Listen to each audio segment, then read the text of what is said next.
마태복음 26장 47절로 56절 말씀을 우리 한 목소리로 합독하겠습니다.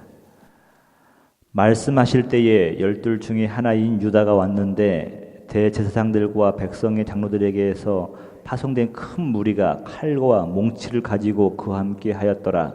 예수를 파는 자가 그들에게 군호를 짜 이르되 내가 입맞추는 자가 그이니 그를 잡으라 한지라.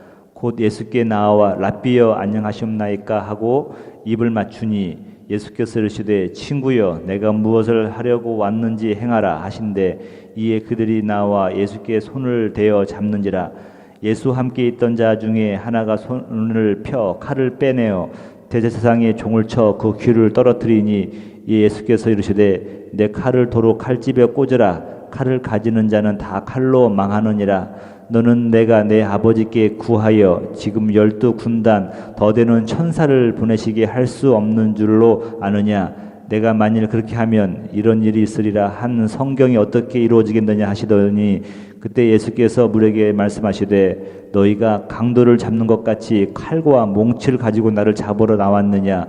내가 날마다 성전에 앉아 가르쳤으되 너희가 나를 잡지 아니하였도다. 그러나 이렇게 된 것은 다 선지자의 글을 이루려 함이니라 하시더라. 이에 제자들이 다 예수를 버리고 도망하니라. 아멘. 자, 오늘은 배신과 순종이라는 제목으로 말씀을 나누겠습니다. 예배는 하나님을 향한 인간이 할 수 있는 최고의 행위입니다. 예배는 하나님을 영화롭게 하기 때문에 그래요. 그래서 여러분, 우리가 하나님을 두려워하고 경외한다, 무서워한다는 것이 아니죠. 경외한다. 이것이 바로 예배입니다. 그래서 거꾸로 말하면, 역으로 말하면 예배만큼 큰 선물이 없어요. 내가 예배 드릴 수 있다는 거. 여러분, 우리 연세 드신 권사님들의 소원이 뭐냐면 병석에 누워서 돌아가는 것이 아니에요. 예배 들으시다가 하나님의 부르심을 받는 거예요, 여러분. 그러니까 여러분 그런 마음이 있는데 병상에 누워 계신 그분들을 생각해 보시면요, 여러분들이 드릴 수 있는 이 예배가 얼마나 소중한 것인가라는 걸 여러분은 알 수가 있을 것입니다. 그래서 여러분, 예배의 분위기도 중요하지만 예배자의 마음가짐이 더 중요한 이유가 바로 이것입니다. 보이지 않는 하나님께 예배 드린다는 것. 참 이것이 놀라운 축복이죠. 제가 고2 때 그 예배 경험을 잊지 못하는데 아마 형과 다툰 다음에 주일 저녁 예배를 제가 참석했어요. 근데 목사님 메시지는 똑같죠. 부흥강사니까 예수 믿으면 복 받는다는 메시지가 계속 전파되는데 이렇게 성령님이 제 마음을 만지고 나니까요, 그 예배 드릴 때 왜 이렇게 눈물이 나는 거예요. 눈이 퉁퉁 부었어요. 특별한 메시지는 아니었던 것 같아요. 기억이 안 남는 거 보니까. 그런데 지금도 그 예배의 감격을 잊을 수가 없습니다. 그 예배, 제가 아주 제 일생에서 가장 소중하게 했던 예배 중에 하나였던 것 같아요. 여러분, 가인과 아벨은 같은 예배를 드렸습니다. 한 사람의 제사는 하나님이 받으시고 한 사람의 것은 받지 않으셨어요. 하나님께서 받으시는 제사를 드린 사람은 순교의 길로 가는 겁니다. 여러분, 예배 드리다가 우리 차 타고 부부가 가잖아요. 그러면 알게 모르게 틱틱 다투는 겁니다, 여러분. 근데 여러분, 그때 우리 깨달은 게 뭐냐면 내가 아벨이 돼야 되는 거예요. 내가 죽어야 되는 거예요. 거기서 내가 죽지 않으면 안 되는 거죠. 하나님께서 받지 않는 제사를 드린 사람은 살인자의 길로 가는 겁니다. 여러분, 참 아이러니한 거예요.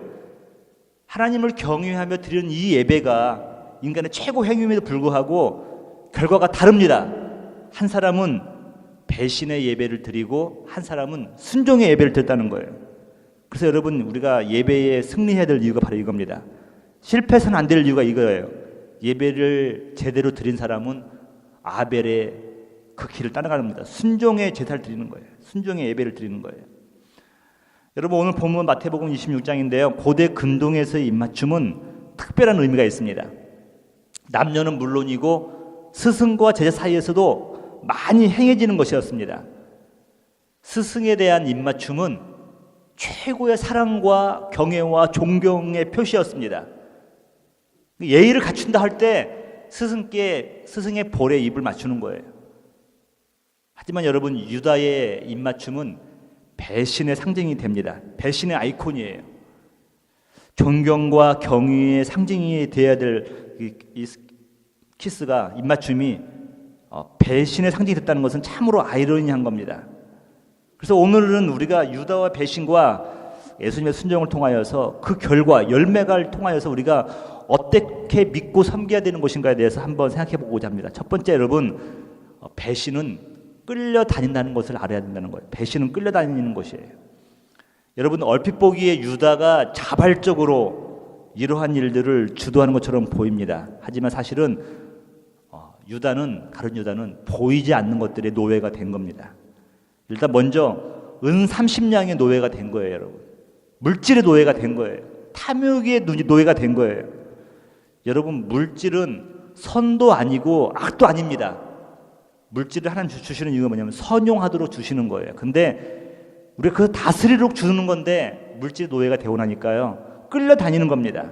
그것이 인생의 목적이 돼버리는 거예요. 수단이 돼야 될 텐데. 또 가룟 유다는 제사장을 비롯한 유대 지도자들의 노예가 됩니다. 하나님의 백성으로서, 자녀로서, 제자들로서 주님의 제자가 돼야 되는데, 그분의 종이 돼야 되는데 오히려 세상 사람들의 종이 되어버리고 말았습니다. 끌려다니는 거예요, 여러분. 또 그리고 여러분, 예수님 앞에 나와서 연기를 해야 돼요. 만약에 이게 지금 뭐 아카데미 상 준다고 한다면 아마 주연급을 받을 그런 연기를 잘하는 겁니다. 예수님 앞에 나와서 가장 사랑하고 존경하는 표정으로서 예수님의 입맞춤하는 가룟 유다, 연기 대상을 탈 만한 거죠. 여러분, 그의 인생이 다 가짜예요. 보이는 것이 진짜가 아니라 속에 더러운 것들을 숨긴 거예요. 끌려다니는 인생입니다. 여러분, 하나님의 말씀을 떠난 인생이 겉으로 볼 때는 화려하게 사는 것처럼 보이지만 여러분, 이러한 영적인 노예의 삶을 살고 있다는 겁니다. 죄의 노예를 삶을 살고 있는 거예요.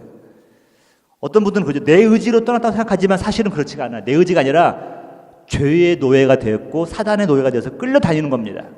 우리들이 그들을 미워하지 말고 그들을 긍휼히 여겨야 될 이유가 바로 이거예요, 여러분. 미워가 해결되는 거 아니에요. 그들을 긍휼히 여기면서 사랑하는 마음으로 기도를 해야 되는 이유가 그들도 끌려다니고 있다는 거예요. 그걸 모르는 거예요, 자기들이. 주님을 주님으로 부를 수 없는 영적인 상태.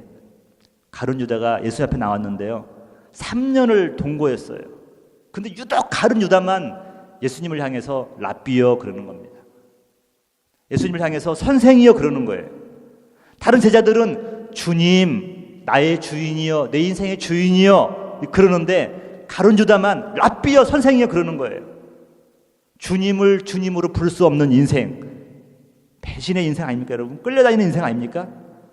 여러분, 그 인생이 얼마나 국률이 우리가 여겨야 될 것 같습니까? 그러나 여러분, 중요한 게 이거예요. 예수님은 한결같이 대해주신다는 거예요. 여러분, 자기를 배신으로 온 그 사람을 향해서, 제자를 향해서 예수님 뭐라고 하냐면 이 배신자야 그러지 않았어요. 친구여 그랬어요. 친구여, dear friend. 최고의 예우죠, 여러분. 아마도 그때도 깨닫기를 원하실지도 모르겠어요. 하나님께서는, 우리 예수님께서는 동등하게 보아주시는 거예요. 국리 여기시는 마음을 보신 거예요. 베드로의 배신도 알고 계셨고 가룟 유다의 배신도 다 알고 계셨어요. 다 친구입니다, 여러분. 그래서 우리가 이렇게 연약한 가운데 있을 때 주님은 여전히 우리를 긍휼히 여겨주신다는 것이죠. 여러분, 그래서 우리가 깨달을 수 있는 것이 뭡니까, 여러분? 우리나 가룟 유다나 베드로나 도찐개찐이다. 다를 바가 없다는 거예요. 여러분, 우리 삶을 되돌아보세요. 순간순간이 배신입니다. 여러분, 주님의 은혜를 받았을 때는요, 하나님 이 입술로 하나님만 찬양하고 하나님께 영광 돌리는 말만 하겠습니다 했는데 자녀들 보면 속이 뒤집어지니까 나도 모르게 막 쏟아붓잖아요, 여러분. 우리가 얼마나 배신합니까? 여러분, 배신을 경험해 보셨습니까? 그럼 우리는 마음이 너무도 아파서 몇 날 며칠을 끙끙 앓면서 잠을 못 잘 수도 있습니다.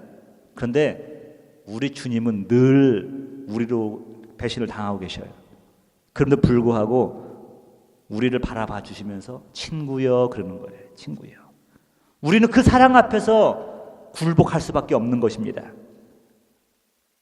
여러분, 이제는 끌려다니는 신앙이 아니에요. 이제 여러분들이 믿음으로 주님의 은혜로 있잖아요. 이제는 여러분들이 주도적으로 따라다니는 신앙인이 되어야 될 줄 믿습니다.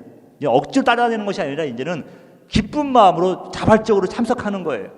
이것이 주님이 기뻐하시는 인생이라고 믿습니다. 아무튼 여러분에게서 이제는 더 이상 우리는 죄의 노예가 아닙니다. 세상의 노예가 아닙니다. 물질의 노예가 아닙니다. 이제는 우리가 주도적으로 그들을 끌고 가는 인생이 되어야 될 줄 믿습니다. 두 번째로는요, 순종은 주도하는 삶이라는 것이에요. 여러분, 순종한다 그러면 여러분 좀 없어 보입니까? 여러분 굴복되어 보입니까? 끌려다니는 것처럼 보입니까? 연세 드신 장로님이 새파란 전도사나 목사님에게 막 존댓말 쓰는 거예요. 여러분, 그게 없어 보입니까? 저는 그게 능력이라고 생각해요. 그게 능력이에요. 여러분, 인류 역사상 가장 위대한 순종은 십자가를 지신 예수님이에요. 하나님께 순종한 거예요. 여러분, 그래서 예수님 이후로 십자가는요, 처형 도구가 아니라 순종과 사랑의 아이콘이 되는 겁니다. 배신자의 키스가 됐지만 예수님의 순종을 통하여서 처량했던 그 십자가가 오히려 사랑의 아이콘이 되는 거예요. 예수님은 스스로가 체포되시는 거예요. 여러분, 50절 한번 보실래요? 50절 보시면 예수와 함께하던 자 중에 하나가 손을 펴 잡을 때에 제사장이 종을 쳐 그 귀를 떨어뜨렸으니, 근데 예수님이 그러지 말라는 거죠. 스스로가 그것을 다 막으시는 겁니다. 무력을 사용한 제자들을 나무라시는 거예요. 그 이유가 뭐냐면 이거예요. 하나님의 나라는 로마처럼 무력으로 정복하는 것이 아니라는 거예요. 여러분, 예수님이 하시는 말씀이 뭐냐면 칼을 사용하는 자는 칼로 망한다는 거. 다른 말로 하면 무력으로 세워진 나라는 로마가 무너졌던 것처럼 무력으로 세워진 나라는 또 무력으로 넘어지게 되었다는 거예요. 똑같이 보복할 때 능력이 없어진다는 거죠. 여러분, 예수님은 철저하게 오늘 본문 보면 너무 비굴할 정도로 끌려가시는 모습입니다. 근데 사실은 인류를 주도하시는 거죠. 주도하고 계시는 거예요. 예수님은 힘이 아니라 사랑의 힘으로 이 세상을 정복하셨습니다. 제 아내가 이제 간지 한 6일 됐잖아요. 근데 아마 자기는 시간이 참 빨리 갈 것 같아요. 한국에서는. 근데 우리는 너무너무 시간이 안 가는 거예요. 근데 저는 지금까지 제가 부성만 있는 줄 알았어요. 부성. 근데 애들을 위해서 5시 반에 일어나서 밥을 해요. 그리고 저녁이 되면 내일 아침에 도시락을 못 사줄까 걱정되는 거예요. 이렇게. 저는 지사갈 때 부성, 아버지로서 어마어마한 것만 있는 줄 알았더니 부성 애도 있더라고요. 모성애만 있는 거 아니라 부성애도 있긴 있어요. 가끔 좀 아내들이 좀 집을 좀 나가봐 오세요. 그러면 남편들이 그 부성애가 발생되더라고요. 근데 참 애들이 제가 이렇게 보면은 엄마 있을 때는 엄마가 저보다 훨씬 잘해주죠. 뭐든지 이렇게.